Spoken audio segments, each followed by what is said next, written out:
Ladies and gentlemen, welcome.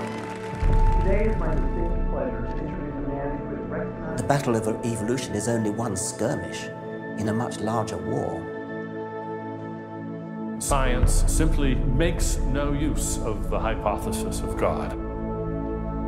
Ask yourself, what has intelligent design given us? Nothing. We cannot accept intelligent design as an alternative scientific theory. They will never accept that we have a better argument. They just pester us and they waste our time.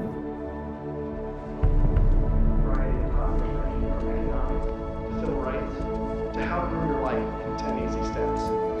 Today, Ben is speaking on the topic that has become increasingly important to him over recent years. While Ben has always been an ardent supporter of science, lately he has noticed an alarming trend in the scientific establishment that could have dire consequences for every American.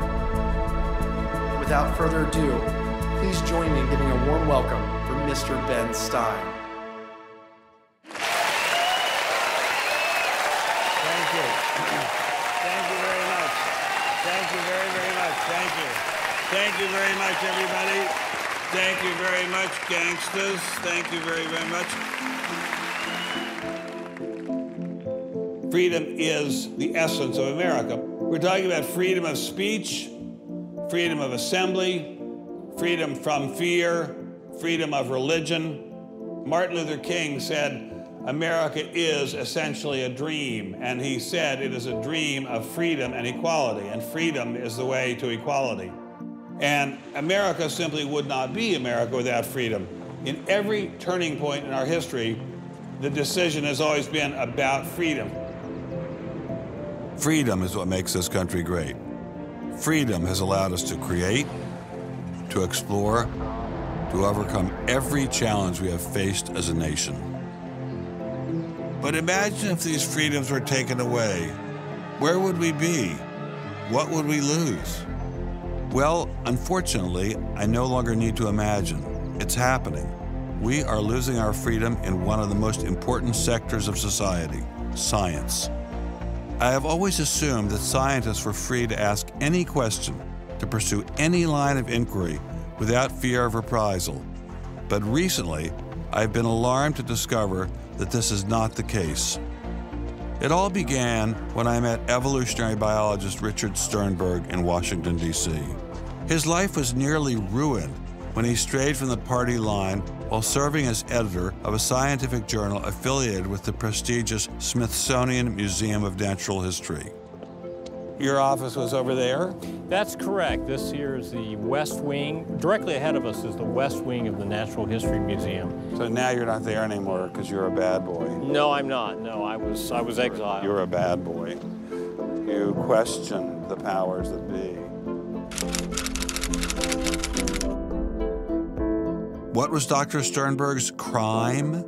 He dared to publish an article by Dr. Stephen Meyer, one of the leading lights of the intelligent design movement. The paper ignited a firestorm of controversy merely because it suggested intelligent design might be able to explain how life began. As a result, Dr. Sternberg lost his office, his political and religious beliefs were investigated, and he was pressured to resign. The questioning of Darwinism was a bridge too far for many. The mentioning of intelligent design that occurs at the end of the paper was over the top.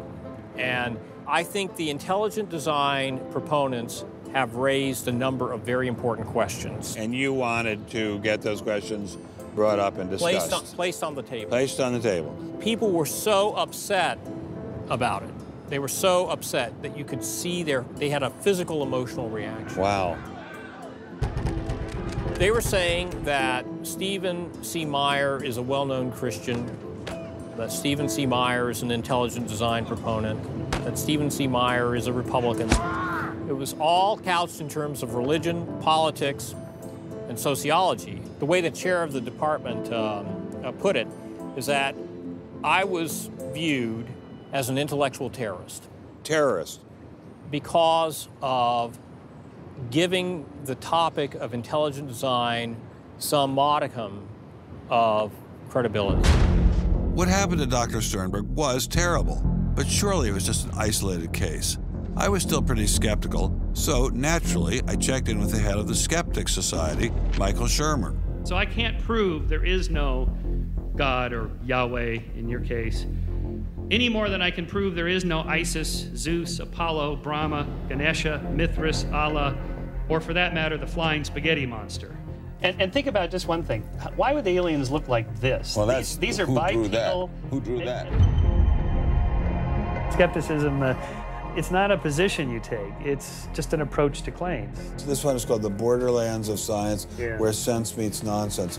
Is intelligent design nonsense? Well, it's unproven. So in that sense, it's nonsense. So I would put it in the sort of shaded areas between good, solid science and total nonsense.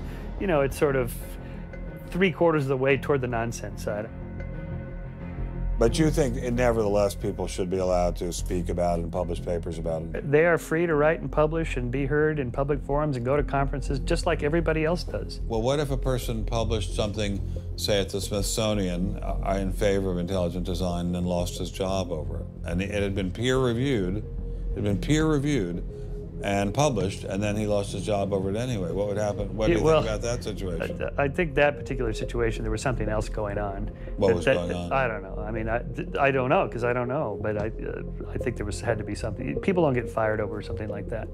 You roll up your sleeves, you get to work, you do the research, you get your grants, you get your data, you publish, and you work your butt off, and that's how you get your theories taught. Well, but wait a minute, what if you try and roll up your sleeves and go to work and work your butt off, and they say, well, we're going to fire you if you even mention the word intelligent design? I don't think that's happening. Where is that happening? George Mason University.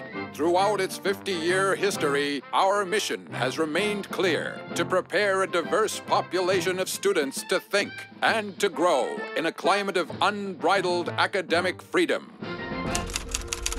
After Dr. Caroline Crocker simply mentioned intelligent design in her cell biology class at George Mason University, her promising academic career came to an abrupt end. My supervisor